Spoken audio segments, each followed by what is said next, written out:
Hello दोस्तों, कैसे हैं आप लोग। आई होप आप लोग बहुत अच्छे होंगे। दोस्तों, ये तो आपको पता ही होगा कि आप इंटर सेक्टर शिफ्टिंग करते क्यों हैं, ये फॉर्म भरते क्यों। अभी हम ऑनलाइन मोड और ऑफलाइन मोड दोनों में इस फॉर्म को भर सकते हैं। फिलहाल ऑनलाइन मोड या ऑफलाइन मोड दोनों में एक रोल बढ़ चुका है सोर्स ऑफिस का। तो आज की वीडियो में हम लोग जानने वाले हैं कि आप ऑफलाइन मोड में इस फॉर्म को कैसे फिल करेंगे और कैसे अपने डीडीओ के पास, पीओपी के पास इसे सबमिट करेंगे। इस पे मैंने ऑलरेडी एक वीडियो बनाई हुई है, लेकिन उस समय जो फॉर्म उपलब्ध था, आज जो फॉर्म हम लोग बात करने वाले हैं, दोनों में फ़र्क है। अभी inter sector shifting form 1.4 version उपलब्ध करा दिया गया है और इसमें काफ़ी चीज़ें जो हैं पुराने फॉर्म से चेंज हैं। तो आज की वीडियो में हम लोग इसे पूरा समझने वाले हैं। वीडियो को स्किप मत कीजिएगा, तभी आप जान पाएंगे कौन से कॉलम आपको भरने चाहिए और कौन से कॉलम आपको स्किप कर देने चाहिए। तो चलिए शुरू करते हैं। नमस्कार दोस्तों, मैं कुंवर जैन सिंह आपके अपने चैनल फाइनेंस की पाठशाला में आप सभी का स्वागत करता हूं। तो यहां पर हम फाइनेंस से संबंधित डिफरेंट टॉपिक्स पर बात करते रहते हैं, खासकर एनपीएस और ओपीएस की। अगर आपने चैनल को अभी तक सब्सक्राइब नहीं किया है, चैनल को सब्सक्राइब करने के साथ साथ बेल आइकन बटन को प्रेस जरूर कर दीजिएगा और मेरे मोटिवेशन के लिए इस वीडियो को लाइक भी जरूर कर दीजिएगा। तो चलिए शुरू करते हैं आज की पाठशाला।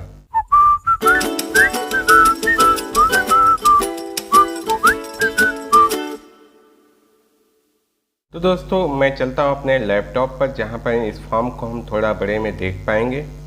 तो ये मैंने ओपन कर लिया है फॉर्म, और आप देख सकते हैं यहाँ पर लिखा हुआ है फॉर्म ISS वर्जन 1.4। जो पिछला फॉर्म था उसमें इतनी सारी डिटेल्स थी तो ज़रूर, लेकिन कुछ चीज़ों को यहाँ पर चेंज किया गया। अर्थात जहाँ पर कॉर्पोरेट सेक्टर के लिए अलग पेज बनाया गया था, उसमें ऑल सिटीजन ऑफ इंडिया के लिए अलग पेज बनाया गया था, तो वो सारे पेज यहाँ पर कम कर दिए गए हैं। तो चलिए देखते हैं अब फॉर्म को। National pension system request for subscriber shifting protein, तो ये आ गया। आप प्रोटीन का नाम भी है। ए वाला कॉलम है, सेक्शन है जनरल इन्फॉर्मेशन। यहाँ पर सारे लोगों को ये इन्फॉर्मेशन देनी है। आपको एक चीज़ ध्यान देना है कि लिखा हुआ है please fill all the details in capital letters and black ink only, तो इसका ध्यान रखिएगा। और साथ में जिनमें स्टार किया गया है वो कॉलम आप जरूर भर दीजिएगा, उसे स्किप मत कीजिएगा। तो सबसे पहला आप subscriber name, first name, middle name, last name, जैसे मेरा नाम कुंवर जैन सिंह, कुंवर जयंत और सिंह। प्रान नंबर ये आप भर लीजिएगा। एग्जिस्टिंग प्रान एसोसिएशन, तो कहा है रेफर इंस्ट्रक्शन नंबर 1। तो एग्जिस्टिंग मतलब जहाँ पर अभी आपका प्रान एग्जिस्ट कर रहा है, तो ये आप जो भी सेक्टर है उसका चुनाव कर लीजिएगा। Central government, state, all citizen of India या कॉर्पोरेट सेक्टर। तो अगर आपने स्वयं इसे खोला होगा तो ऑल सिटीजन ऑफ इंडिया हो सकता है। अगर आप स्टेट या सेंट्रल गवर्नमेंट की जॉब से आ रहे हैं तो उनका यहाँ पर DTO, CBO, POP registration number और पीओपी नेम, ये सारी इन्फॉर्मेशन आपको प्रान किट में मिल जाएगी, या आप अपने क्रेडेंशियल से लॉगिन कीजिएगा और पर्सनल डिटेल्स में भी आपको ये जानकारी मिल जाएगी। अब हम चलते हैं टारगेट प्रान एसोसिएशन। तो इसके लिए अच्छा होगा कि आप अपने जहाँ पर अभी आप इसको शिफ्ट करवाना चाहते हैं वहाँ उनसे बात कर लीजिए, उनसे पता कर लीजिए कि उनका डीडीओ कोड क्या है या पीओपी रजिस्ट्रेशन नंबर जो भी है, आप उनसे पूछ लीजिए और फिर वो आप यहाँ पर फिल कीजिए। बाकी आप सेक्टर जान ही रहे हैं कि कहाँ पर आपको जाना है, central, state, all citizen, corporate. अब पेन नंबर ये भी यहाँ पर फिल जरूर कर दीजिएगा, जो भी आपका पेन नंबर होगा। और नॉमिनेशन डिटेल्स ये मैंडेटरी है, मतलब कम से कम आपको एक नॉमिनी यहाँ फिल करना, मैक्सिमम 3 के कॉलम यहाँ पर हो सकते हैं। फिलहाल अगर आपको लगते हैं कि ज़्यादा नॉमिनी चाहिए तो आप इसके लिए पेज नंबर 5 और 6 में भी फिल कर सकते हैं। अभी हम उस पेज पर भी जाएंगे। तो यहाँ पर नॉमिनी नेम लिख दीजिएगा। रिलेशनशिप, जैसे मेरे मामले में अपनी पत्नी का नाम लिखूँगा और यहाँ रिलेशनशिप में स्पाउस लिखूँगा। डेट ऑफ बर्थ लिखूँगा और केस ऑफ माइनस, अगर बच्चे के बारे में लिख रहे हैं तो वो हो सकता है। फिलहाल नॉमिनी गार्जियन, तो बच्चे को नॉमिनी ना बनाए तो बेहतर होगा, क्योंकि बच्चा क्या केयर करेगा जब, हाँ इन केस हो सकता है जब आपकी पत्नी ना हो या पति ना हो, तब वहाँ पर आप नॉमिनी अपने बच्चे को बनाते हैं, वहाँ पर गार्जियन आप किसी सीनियर को अपने परिवार के बनाते हैं। आप सेक्शन भी देख लेते हैं, additional information for subscriber shifting to government sector. तो यहाँ पर आप अपना देख लीजिएगा कि अगर आप गवर्नमेंट सेक्टर्स के हैं तो आपको ये इन्फॉर्मेशन देनी है। जैसे आपका एम्प्लॉयमेंट डिटेल्स, और ये आप पूछेंगे कि कहाँ का भरूँ, जो पहले जॉब थी या जो करंट है। तो इसको आपको करंट एम्प्लॉयर का ही फिल करना है, प्रीवियस यहाँ कुछ है नहीं लेना देना। और यहाँ पर लिखा गया है कि आप जो भी फिल करेंगे इसे अटेस्ट किया जाएगा आपके डीडीओ द्वारा। अगर आप पीओपी में होते मतलब प्राइवेट सेक्टर से आते तो वहाँ पर आपके डीडीओ नहीं होते। और यहाँ पर थोड़ा सा भी अगर कन्फ्यूजन आता है मेरी बातों से तो आप जो इसका इंस्ट्रक्शन है 7, 8, 9 फिलहाल मैं वो पढ़कर आया हूँ, तब आपको यहाँ पर सजेस्ट कर रहा हूँ। तो डेट ऑफ ज्वाइनिंग, जो भी आपकी डेट ऑफ ज्वाइनिंग और रिटायरमेंट डेट, तो ये आप फिल करेंगे, लेकिन आपका डीडीओ से वेरीफाई जरूर करेगा, तभी यहाँ पर नीचे मोहर दस्तखत भी उन्हें करनी है, क्योंकि उन्होंने सारी डिटेल्स आपकी चेक कर ली। ग्रुप ऑफ एम्प्लाई ABC, मैं तो टीचर हूँ, ग्रुप C में हूँ तो यही भरता मैं। ऑफिस देख लीजिएगा, बेसिक एजुकेशन डिपार्टमेंट मेरे मामले में, और मैं अगर लिखता तो यहाँ department of basic education ministry. और आपका बेसिक सैलरी, जो भी आपकी बेसिक सैलरी हो, और पे स्केल, तो बेसिक सैलरी आपकी हो सकती है 35,400, 36,500, 37,600, जो भी 7वें वेतन आयोग के अनुसार है। और पे स्केल 9300, 34,800 या इससे कम ज़्यादा, ये आप ही जान पाएंगे अपने बारे में बेहतर। अब आते हैं हम स्कीम प्रेफरेंस चेंज, तो थोड़ा मैं इसे ले चलता हूँ ऊपर। अब हम लोग आते हैं स्कीम प्रेफरेंस डिटेल्स। तो अगर आप गवर्नमेंट सेक्टर्स में जा रहे हैं तो यहाँ पर आप इस कॉलम को बिल्कुल टच मत कीजिए, कोई फायदे का है नहीं। हाँ, अगर प्राइवेट सेक्टर में जा रहे हैं तो वहाँ पर आप एक्टिव चॉइस को चुन सकते हैं। उसके लिए आपको पेज नंबर 4 जाना होगा, मैं उसके पर आगे बात करने वाला हूँ। तो यहाँ पर अभी आपको देखिए क्या लिखना है, बिफोर मी बाई, तो यहाँ पर आप अपना नाम लिख दीजिएगा, जो एक कॉलम मैं पीले रंग से कलर कर रहा हूँ, हाईलाइट कर रहा हूँ। बाकी जो चीज़ें आप देख रहे हैं ये सारा चीज़ आपके डीडीओ द्वारा फिल किया जाएगा, तो आप छोड़ दीजिए, उस पर बात भी करना कोई ज़रूरी नहीं है। Section C, additional information for subscriber shifting to all citizen या कॉरपोरेट सेक्टर, तो ये उनके लिए जो कॉरपोरेट सेक्टर में जा रहे हैं या ऑल सिटीजन ऑफ इंडिया में। फ़िलहाल बहुत से मेरे ऐसे दोस्त हैं जो अब ऑल सिटीजन ऑफ इंडिया में भी जा रहे हैं, तो उनके लिए भी इस कॉलम को मैं थोड़ा क्लियर कर देता हूँ। सब्सक्राइबर स्कीम प्रेफरेंस, तो आप पेज नंबर 4 ले लीजिएगा, और जो भी आपका एग्जिस्टिंग है, अगर गवर्नमेंट सेक्टर से थे और अब आप इंडिविजुअल में जा रहे हैं तो गवर्नमेंट सेक्टर के चॉइसेज अलग हैं, तो अगर आप उसे चेंज करना चाहते हो ये तो नो में क्लिक कीजिए, यस में क्लिक कीजिएगा, अन्यथा नो में।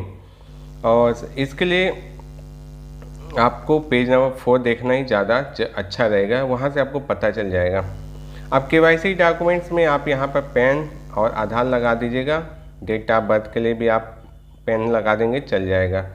ये बहुत सारे डॉक्यूमेंट्स हैं, लेकिन हम अगर एम्प्लॉई सेक्टर में हैं तो हमारे पास पैन और आधार तो होता ही है, तो बेस्ट रहता है कि 2 ही लगाइए। एग्जिस्टिंग कस्टमर, यहाँ पर क्या होता है कि आपके पास एक क्लेम आईडी होता है, क्लाइंट आईडी सॉरी, और उससे आपका वेरीफाई हो जाता है आपका KYC। बैंक वाले अब तो ज़्यादातर KYC करते हैं तो क्लाइंट आईडी जनरेट कर देते हैं। एम्प्लॉयमेंट डिटेल्स, ये है कि अगर आप कॉर्पोरेट सेक्टर में जा रहे हैं तो वो आपके ऑफिस द्वारा यहाँ पर भरा जाएगा। तो गवर्नमेंट सेक्टर एम्प्लॉय के लिए नहीं है, तो इसको यहाँ पर हम छोड़ भी सकते हैं, और कॉर्पोरेट सेक्टर से आप बिलोंग करते हैं तो इसे फिल कर लीजिएगा। अब यहाँ पर वही चीज़ें हैं जो आपने गवर्नमेंट सेक्टर एम्प्लॉय के मामले में किया था। अगर आपने ऊपर यहाँ किया हुआ है तो ये कॉलम आप छोड़ दीजिएगा, ये सिर्फ कॉर्पोरेट सेक्टर एम्प्लॉय के लिए है। अब डिक्लेरेशन, ये तो सबको भरना है, तो अपना डिक्लेरेशन दे दीजिएगा। ज़्यादा पढ़ेंगे तब भी कोई फ़ायदा नहीं, क्योंकि आपको इसे फिल तो करना ही पड़ेगा। डेट कर दीजिएगा अपना, और यहाँ पर अपना साइन कर दीजिएगा, अंगूठा लगाने से अच्छा है साइन। अब चलते हैं हम लोग आगे, फॉर ऑफिस यूज ओनली, तो इसे आप छोड़ दीजिएगा, ये सारी चीज़ें आपके नोडल ऑफिस द्वारा फिल की जाएंगी। इसके आगे का कॉलम, हाँ दोस्तों, अगर आपको कहीं भी कोई कन्फ्यूजन होता है तो आप इसके जो निर्देश हैं, इंस्ट्रक्शन फॉर फिलिंग फॉर्म, ये ज़रूर देख लीजिएगा। इस पर मैंने जो भी बताई हैं बातें वो आप वेरीफाई भी कर सकते हैं कि मेरी जानकारी सही है या गलत है, और फिर भी मैं तो कहूँगा एक बार ज़रूर देख लीजिएगा, आंख मूंद कर मुझ पर भरोसा मत कीजिएगा। अभी पेज नंबर 4 जहाँ पर स्कीम प्रेफरेंस की बात की गई थी, स्कीम चुनने की बात की गई थी, तो यहाँ पेंशन फंड सिलेक्शन अगर आप गवर्नमेंट एम्प्लॉय हैं तो इसको छोड़ दीजिएगा, कोई फ़ायदा नहीं है। हाँ, corporate sector all citizen of India है तो आप यहाँ पर चुन सकते हैं। यहाँ पर इन्वेस्टमेंट ऑप्शन चुन सकते हैं, एक्टिव चॉइस में जाना चाहते हैं कि ऑटो चॉइस में। अगर गवर्नमेंट एम्प्लॉय एक्टिव चॉइस में जाएगा तो उसको यहाँ नुकसान उठाना पड़ेगा, क्योंकि उसे सिर्फ गवर्नमेंट बॉन्ड में इन्वेस्टमेंट का ऑप्शन मिलेगा, अर्थात फंड को बहुत सिक्योर कर सकते हैं लेकिन ग्रो नहीं कर पाएंगे। अगर ऑटो चॉइस में आप जाते हैं तो यहाँ LC50 और LC25 भी चुन पाएंगे। LC50 का मतलब है मैक्सिमम आपका इक्विटी में एक्सपोजर 50%। फिलहाल जो भी अभी आपका होगा इन्वेस्टमेंट उसी को चलने दीजिएगा, आप यहाँ छेड़छाड़ बिल्कुल मत कीजिएगा। हाँ, अगर आप समझते हैं कि LC50, 25 और ये चीज़ें क्या हैं और स्टैंडर्ड स्कीम आप रेफरेंस क्या है, तब आप इसको छेड़ सकते हैं। बाकी डेट आप डाल दीजिएगा, प्लेस और अपना नाम लिख दीजिएगा और साथ में यहाँ पर आपको साइन कर देना है इस कॉलम में। इसके बाद हम चलते हैं एडिशनल नॉमिनेशन। तो अगर आपको नॉमिनेशन और भी करने हैं, एक से ज़्यादा नॉमिनी रखने हैं, तब आप इस कॉलम को फिल कीजिएगा और वहाँ पर आपके 3 नॉमिनी ऐड करने के ऑप्शन दिख रहे हैं। फिलहाल शिफ्टिंग में क्या होता है कि आपके पास ऑलरेडी नॉमिनी होते हैं, क्योंकि प्लान तो आपका एग्जिस्ट कर रहा है तो ज़्यादा नॉमिनी रखने की ज़रूरत होती नहीं है। अगर आप नहीं रख रहे हैं तो बाकी चलते हैं आगे। और नॉमिनी अगर यहाँ पर आप भरना चाहते हैं तो सारी चीज़ें सेम आप भरना है। हाँ, बस एक चीज़ का यहाँ ख्याल रखना है, परसेंटेज का। 3 नॉमिनी अगर बना रहे हैं तो तीनों नॉमिनी मिला के 100% ही होना चाहिए। जैसे एक एग्जांपल लें, 35, 35 और 30, तो ये 100 ही होने चाहिए, 105 नहीं होने चाहिए। बाकी साइन कर दीजिए यहाँ पर और यहाँ पर अपना डेट, मंथ, ईयर यहाँ पर डाल दीजिए जब आप फॉर्म सबमिट करें।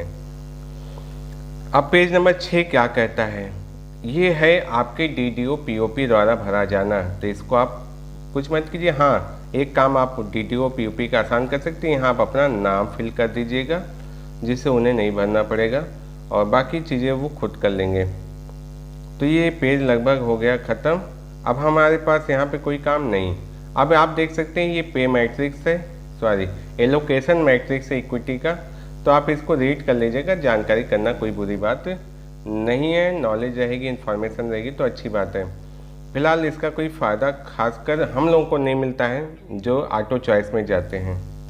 आई होप दोस्तों ये वीडियो आप लोगों के लिए बहुत ही हेल्पफुल होगी।